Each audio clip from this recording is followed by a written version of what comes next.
My name is Pastor Sanmi, and I'm one of the associate pastors here, and I head the discipleship ministry for this church. Amen.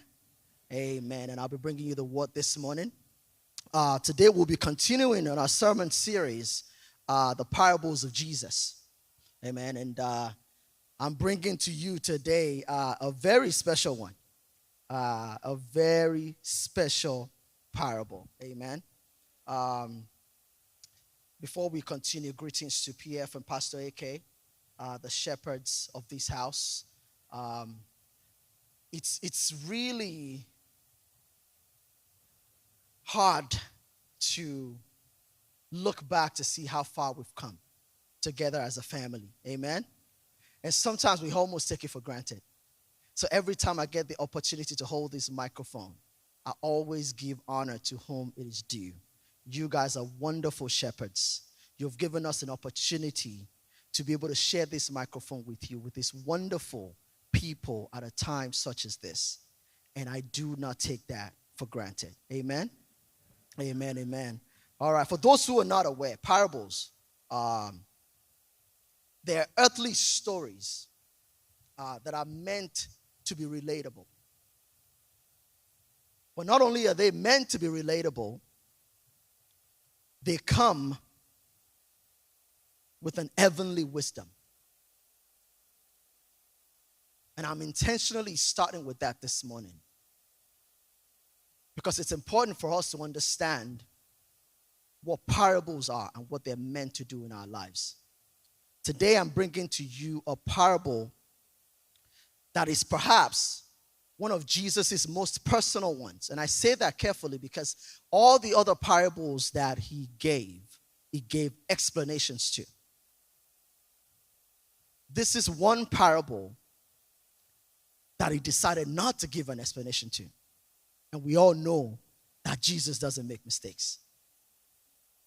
The reason is because this parable is actually as simple as it comes. It is self-explanatory. And if you're wondering, it is the parable of the mustard seeds. It is the parable of the mustard seed. This parable is found in the three books of the gospel. It is found in the book of Matthew. It is found in the book of Mark. It is also found in the book of Luke. Amen. And what is profound about the mustard seed is that it was only mentioned 5 times. And each time it was mentioned, it's used to illustrate something that starts very small, very tiny, that grew into something that we have to reckon with. Amen? Something we cannot deny. The mustard seed parable is also expressed in 2 contexts in the Bible. One is the context of the kingdom of God, and second is the context of faith. I was tempted to go the faith route, but I wanted to challenge myself. The faith route would have been more natural. It would have been easier. I wouldn't have to do any research, because I can just come here and just create stuff to say on faith. But the Holy Spirit challenged me to dig a little bit deeper for this word today. Amen? And so I'm bringing you a word, and I'm going to be focusing on the kingdom of God. And if you would open your Bibles with me to the book of Matthew chapter 13. We're going to read verses 31 and 32. And before we do that, we're going to say a quick word of prayer. Father, we thank you. Holy Spirit, we thank you. Thank you for dwelling in our midst. That despite our shame, our filth, you've decided to still dwell amongst us. Father, we bring the word unto your hands, O God. That you shine in ways only you can shine. That you resonate in ways only you can resonate. That you touch hearts in ways only you can. That I decrease so that you may increase. And that your word will come like a 2-edged sword in each of our lives, oh God. In Jesus' mighty name we pray. Amen, amen. Matthew chapter 13, verses 31 and 32. And if you're with me, I know it's on the screen. Awesome. He told them another parable. The kingdom of heaven is like a mustard seed, which a man took and planted in his field. Though it is the smallest of all seeds, yet when it grows, it is the largest of garden plants and becomes a tree, so that the birds come and perch on its branches. Jesus also used this same parable in Matthew chapter 17. I'm going to read that quickly as well. Verses 14 to 20. Here is Jesus after he had healed a demon-possessed boy. And in verse 14 it says, when they came to the crowd, a man approached Jesus and knelt before him. Lord, have mercy on my son, he said. He has seizures and he is suffering greatly. He often falls into fire and into the water. I brought him to your disciples, but they could not heal him. And this is where I love gangster Jesus. This is the gangster Jesus speaking right here. He says, you unbelieving and perverse generation, how long shall I stay with you? How long shall I put up with you? Bring the boy here to me. Jesus rebuked the demon, and it came out of the boy, and it was healed at that moment. Amen? Then the disciples came to Jesus in private and asked, why couldn't we drive it out? He replied to them. He says, because you have so little faith. Truly I tell you, if you have a faith as small as a mustard seed, you can say to this mountain, move from here to there, and it will move. Nothing will be impossible for you. Tell your neighbor, nothing will be impossible for you. Nothing will be impossible for you. So when we say the kingdom of God, what exactly are we saying? I know a couple weeks ago, Pastor Tosin came over here and expressed the kingdom of God and kingdom of heaven. PF was here last week, spoke a little bit about that. But today I want to dwell on that a little bit. The kingdom of heaven is the rule of an eternal and sovereign God. We must understand that God has dominion over his kingdom. He has mastery and he has authority over his kingdom. Amen? His will and his way must prevail over his kingdom. That means that no matter what you and I do, no matter how much we twist and turn, it only works because it is the will of God for it to work. Amen? Hallelujah. Talking about the will of God prevailing. Is that what we're seeing in our society today? Are we seeing the will of God prevail? Is the will of God actually prevailing in your life and in your home? Have you seen what's going on around us today? You see Israel and Gaza. I've seen a lot of you guys on social media put the hashtag Rafah, right? You see what's going on in Russia and Ukraine. That's still ongoing. Shootings and bombings, left and right. That's still ongoing. Look at what's happening in Africa. Democratic Republic of Congo. All of the genocide around the world. That is still ongoing. So I often wonder, is God's kingdom reigning? I look in my home, in my household, over my children. I have a 15-year-old and a 13-year-old. And they do some things sometimes, and I have to question, is God's kingdom reigning in my home over these children? I have a beautiful wife. She's an angel. For the most part. But sometimes I wonder, especially this week, I had a couple of times, is God's kingdom reigning? Yesterday, she asked me, she said, you don't show me your messages.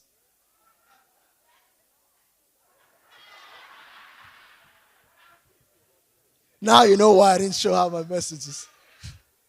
Hallelujah.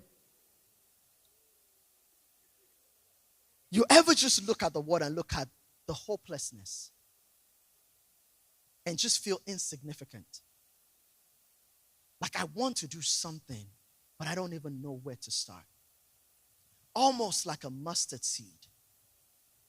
Like I feel tiny. I feel small. I feel insignificant with what's going on around me. But let's talk about the mustard seed very quickly. Does anyone really know how small a mustard seed is? They put it behind me. Thank you. I brought some things. My initial idea was to actually purchase mustard seed and have the ushers spread, just give it out to everybody, but I know they're gonna lay hands on me if I did that.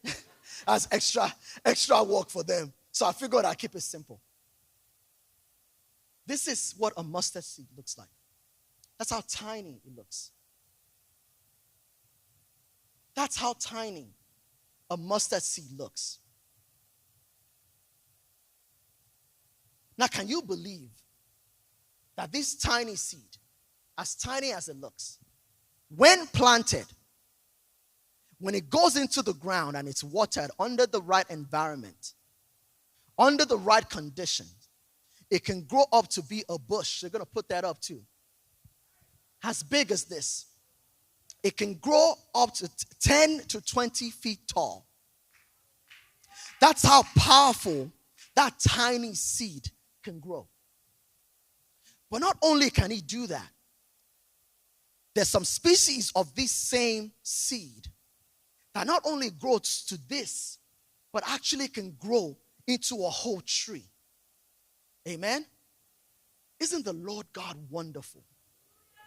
The creations of his works, when you study them, you will marvel at its utmost power.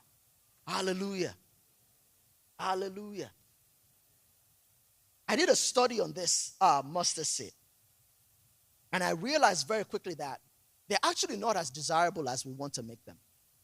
Matter of fact, in the Middle East, when they grow them, farmers usually stray away from just spreading them. So they try to contain them. The reason is because when the mustard seed touches the ground, it spreads. It's almost as though you can't control it and you can't contain it. Think of tumbleweed. Here in Texas, we're familiar with those, right? Once they land, aggressive, they just take over. That's what you can compare this to. Amen? The point I'm trying to make is the kingdom of God always starts small, but then it grows. But then it grows. The kingdom of God starts out so insignificant, so small. It doesn't ever look like what it's supposed to look like. But it will always turn out and fulfill God's plan. Amen? Think of the disciples. 12 rascals. A few fishermen. One tax collector. Those were the people who Jesus picked. If you and I had the opportunity to pick, living in the society we live in today, who would you pick? You find yourself a doctor. You find yourself a lawyer. To protect yourself, You find yourself an accountant. Somebody has to do the books, right? You find yourself, marketing, maybe a nurse in case you're sick, right? We'll be strategic. Jesus decided he was going to find and walk with the fishermen. Have you ever thought about that? The kingdom of God always starts small. And I want to play a quick game with you guys. See if you recognize these modern day organizations. that happened to start from garages.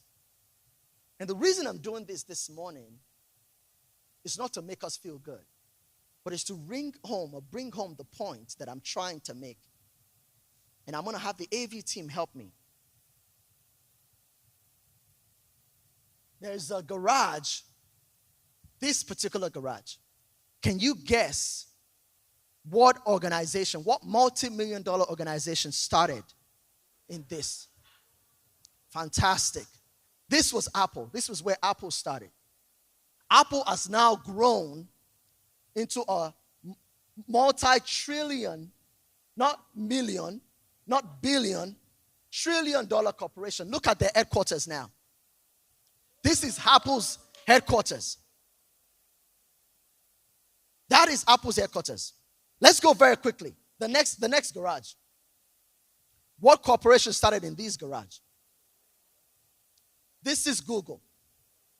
This was where Google started. Matter of fact, they rented this garage from a lady who is now one of their senior vice presidents. That home is now owned by Google. Nobody lives there. They celebrated their 15-year anniversary in this place. They went back to the beginning. No, this was about 3 or 4 years ago. This was where they celebrated it.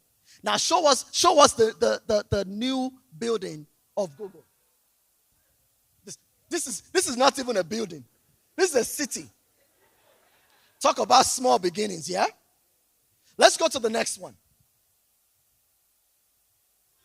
What started in this garage? Amazon? No. Survey says? Let's go to it. Survey says? The next slide. Walt Disney. Walt Disney started in that tiny ratchet, I use that intentionally, ratchet-looking garage. Amen? Pastor Sanmi, why are you showing us all of this? Why do we need to see this? I've come to tell you that no matter how small your gift is, no matter how small your dream is, no matter how small that thing is, God can make it bigger than you can ever dream, bigger than you've ever seen, bigger than you can ever think, says the word of God. This church started as a mustard seed. For those of us who have been a part of this church from the very beginning, we know how tiny that mustard seed was. Let me show you a quick picture. I came ready today. This was the whole church. This was the first service. This was the first service at New Jesus House, Dallas, now New Covenant House. Let me show you the choir. Let me show you the choir. This was the choir. You recognize anybody? That's Pastor A.K. She was the choir director, the worship leader, the band director, junior church. And she had 2 other people. That's Tosin, not my Tosin. That's Tosin Akonde and Barbara. That was it. That was the choir. Now, God promoted us very quickly. This was an hotel that the church started in. God promoted us very quickly. And we thought we had arrived. So look at where God took us to. When this happened, I was part of the crew that worked on this building when it was acquired. You're not understanding God. You're not understanding God. You see, when this happened, we were over the moon. Oh my goodness. The first service in that place, this place. But look around you. Look at the work of God. Look at the mustard seed that was sown. Look what it has grown into. Now we're talking about the children, the youth. moving into another space that just got acquired over here. This afternoon, we're going to go take a look at that place. Some of us in leadership have seen it. Your God is more than able. I don't care what they've told you. I don't care what the news have told you. I don't care if they've told you that you're an immigrant in America. You can never achieve that. You can never attain that. My life is a testimony. You can achieve anything. Hallelujah. John chapter 5, verse 17. John chapter 5, verse 17. It says, my Father is always at his work to this very day. To this very day. What is today's date? June 2nd, 2024. To June 2nd, 2024. He is always at work. And guess what? Not just the Father. He says, I too. This is Jesus speaking. I am working. I am working. It's almost like when the farmer plants the seed into the ground. For a few weeks or a few months, you don't see what's happening. If the farmer is not knowledgeable, you tend to look at it and say, what's going on? Nothing is moving. Are you that person that thinks nothing is moving? But give it time. Give it time. Give it time. And I speak over your life this morning. Every individual here, you will see a tangible manifestation of God's work over your life. Amen? Never despise the days of small beginnings. But very quickly, I'm going to move. When the kingdom of God is active, there are two things that must happen. The first thing is an external expansion. When the kingdom of God is active, two things must happen. An external expansion. What you're seeing around you today is an external expansion of a seed that was sown many years ago. Luke chapter 13, from 18 to 19. I'm going to read the same story from the account of Luke. And in verse 19 it says, it's like a mustard seed which a man took and planted in the garden. It grew and became a tree, and the birds perched on its branches. You see, I don't know what the Lord has given you. But just like the mustard seed grows and spreads, just like NCH grew and spreads, the gift of God over your life will grow and spread in the name of Jesus. Your glory will grow and spread. Your blessings will grow and spread. I don't think you're hearing me this morning. The birds perching on the tree signifies that your glory, your blessings grew and spread. And guess what? You can't contain it. So others have to come and benefit out of your blessings. Your glory will grow and spread. Others will come and benefit from your glory. In the name of Jesus. And the second thing is an internal transformation. An internal transformation must take place when the kingdom of God is at work. Amen? And this takes me very quickly, a slight detour, into an additional parable that we always bring in play when we're talking about the parable of the mustard seed. It's a parable of the leaven. I don't know if you've heard of that. It is found in Luke chapter 13, verse 20. It says, again he asked, what shall I compare the kingdom of God to? It is like the yeast that a man took and mixed into 60 pounds of flour until it worked all through the dough. Here is Jesus comparing the kingdom of heaven unto leaven, or what you and I know as modern day yeast. Jesus is telling us that when the kingdom of God is at work, you cannot contain it. So think about baking and you mix yeast with flour. Whether you mix it properly or you don't mix it properly, the moment the yeast touches the flour, it will spread into the flour. You guys you're not understanding. There has to be an internal transformation in our lives that is visible. I look across this room and I see people whose internal lives have been transformed in every single way. I remember when I met Fisaya. I remember when I met you, Sister Lola. Tolu, I remember when we met. And they remember when they met me. I was a rascal. I had no patience. Pastor K, you remember how many fights you had to settle after the service? No, like fights. Not physical, but, you understand. Misunderstandings. Now look at the leadership.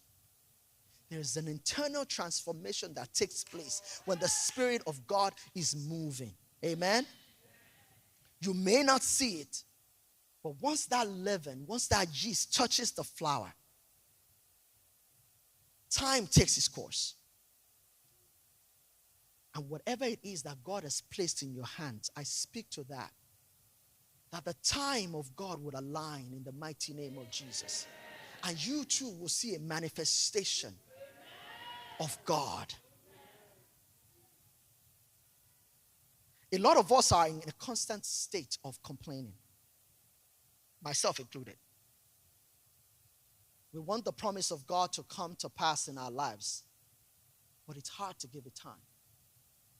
This is where the Holy Spirit of God arrested me. I think this was where and why God wanted me to go this route and not the faith route. See, sometimes having faith is not your problem. You grow up in faith to a certain point. You understand the way God works. He's done miracles in your life. So you know. And you know that you have faith in God. But God wanted to teach me something in this. Amen? I'm struggling with something in my life right now. This was where He wanted to bring me to. He said you must wait. And you must be patient. Because He must do His work in and through you. That's a message for somebody today. In and through you. We're too busy complaining. We've gotten better, rather, at complaining. And we've gotten worse at praying. I say that again for the people in the back. We've gotten better at complaining. And we're getting worse at praying. Amen? John chapter 8, verse 12. John 8:12. I think they have a different version up there. It says, then Jesus spoke to them again, saying, I am the light of the world. He who follows me shall not walk in darkness, but have the light of life. That is the way life of God. My brothers and sisters, you cannot have the life of God in you and remain the same. Zoe does not only refer to the life in Christ, but also to the rich, abundant, and divine nature of God. That includes His love. That includes His power. That includes His joy. That includes His ability. That includes His light. My question for you today is, how are you using your light? When the kingdom of God is present in your life or over the life of a man or woman, you become the light and salt. You become a safe place for others. You become a sounding board for others. You become the one that others run to when they are in trouble. You become their prayer partner. You take dominion, rather, of the earth, and you make disciples. Are you being a salt? Are you born again or are you born against? Are you the person we can call and there's always something negative coming out of your mouth? You've wrapped it up in a bow and you call it sarcasm. I'm just a very sarcastic person. It's not cute. Don't make it cute. Don't dress it up like it's... No, it's not. We want you to be a positive person. That's what you've been called to do, to be the light and the salt. A salt is useless until it leaves the salt shaker. No matter what you do to the salt, you can preserve it, you can put rice in it, you can do whatever it is that social media tells you to do, and just sit it on a salt shaker. I don't care how you're preserving it. You are a worthless salt until you leave the salt shaker.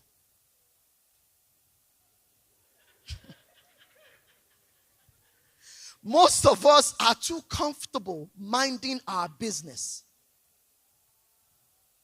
There's this thing we do in America, in our society, where we mind our business.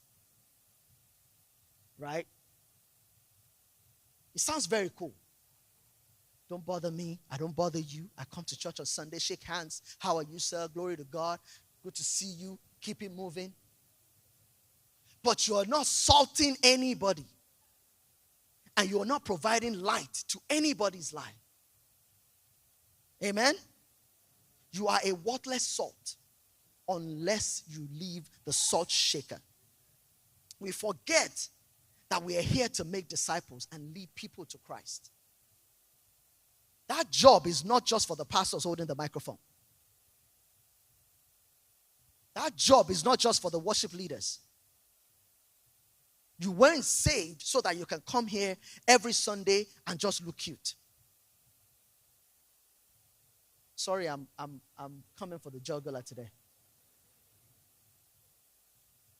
I apologize, but I'm not sorry. Okay, so you found your husband that you prayed for so long. You found your wife that you prayed for so long. You finished your education. You went all the way and got your PhD. Congratulations. You got the job of your dreams. You're making the money of your dreams. You have the children of your dreams. One boy, one girl, and you have a dog. Congratulations. No, nobody wants more than two children in America.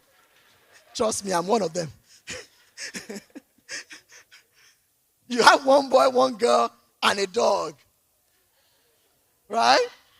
I'm telling you my life. I'm not making this up. I'm living it. You're making the money of your dreams. That's great. But then you've resulted to being a Sunday attendee. So now you don't have big problems.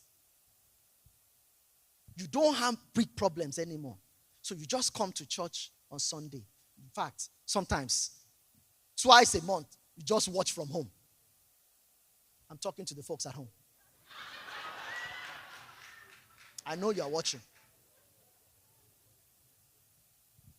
You scheduled it ahead of time. Twice a month, you are not coming to church. In fact, it's scheduled. Nobody can mess with that schedule. Hallelujah. So you've become a Sunday attendee. I'll tell you this for free, though. God didn't call you to be a bench woman. God didn't call you. He didn't save you to just sit there and take all the blessings. Take the house, the new car, and then you go to the electric car, and then you buy 2 electric cars. Isn't that what we're doing? And then we show off. And then our children are advancing, right? But there are children who have not heard about Jesus. The mustard seed that was sown in you is not being grown because you haven't given it a fertile ground to grow. You are eating from your own crop. What kind of a Christian are we? Where people who are suffering cannot come to us and find peace. Finding peace doesn't mean you have money or you have cash and you are giving cash. Although sometimes it means that you are giving cash. I know you don't have to be a millionaire first to give cash. But whatever people are looking for across the world, what part of that are we taking? What role are we playing? Or are we just coming here, receive the blessing, and then go back home? The calling, again, is to become salt and light of the world. Luke chapter 8, verse 16, as I begin to close. Says, no one lights a lamp and hides it in a clay jar or puts it under a bed. Instead, they put it on a stand so that those who come in can see the light. Not only see the light, so that they don't stumble. When you've become a light, you light up everywhere around you. And then people coming after you, people around you, don't have to stumble. Amen? You're supposed to lighten that dark workplace. There's a reason God has placed you there. You're supposed to lighten that darkened school campus that you're in. You're supposed to lighten your darkened homes. Fathers, you're supposed to be the priest of your home. Most of us are resigning our roles to the missus. She has to do the cooking. She has to do the cleaning. She also has to do the spiritual leading of the home. What next generation are we bringing up? You're supposed to be the light and lead your home. You're supposed to be the one leading your children to the place of the altar. You're supposed to create an altar in your home that your children can walk to and pray. Your children should be able to come to you when they're having trouble and say, Daddy, pray for me. When was the last time your child came to you and said, Daddy, pray for me?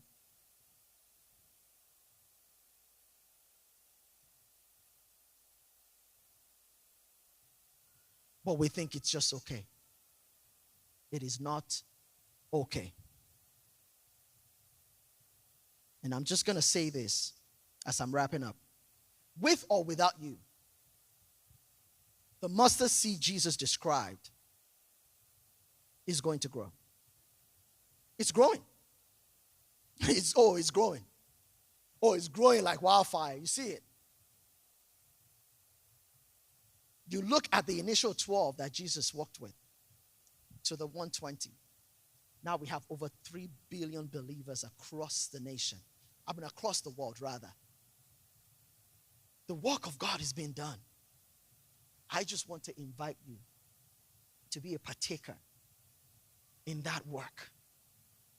I just want to invite you to stop being a bench warmer, to stop being a seat filler, and make up your mind today and moving forward that you are going to do something about it, that you are going to partake in your own little mustard seed way. You are also going to plant, not just so you can reap, but that others behind you, others coming behind you, can have resource to grow. And if you're under the sound of my voice this morning, and you're wondering, where do I even start? Where do I even begin? The starting point is Jesus. The starting point is Jesus. It is making up your mind that from today on, you are going to allow Jesus lead your life. I made that decision many years ago. And my life has not remained the same. I'm not here as a salesman. I'm just bringing the good news of Jesus to you. And I just want to ask you this morning to turn a new leaf and decide to follow Jesus. It's no longer enough to just come into church every Sunday, clap our hands, and then rinse and repeat the next week. If you're making that decision right now, I want you to say a prayer with me. Say, Father, Lord, thank you for your word.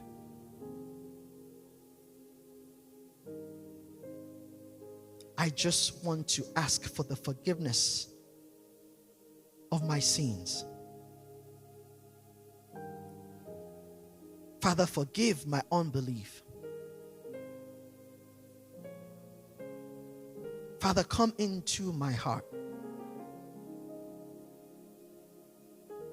Come into my life and be my Lord and Savior. Help me to cling to your cross. And help me to never go back to my filth. I accept you as my Lord and Savior from this day forward. In Jesus' name I've prayed. Amen, amen, amen. Thank you, Jesus. Hallelujah. We give God all the glory.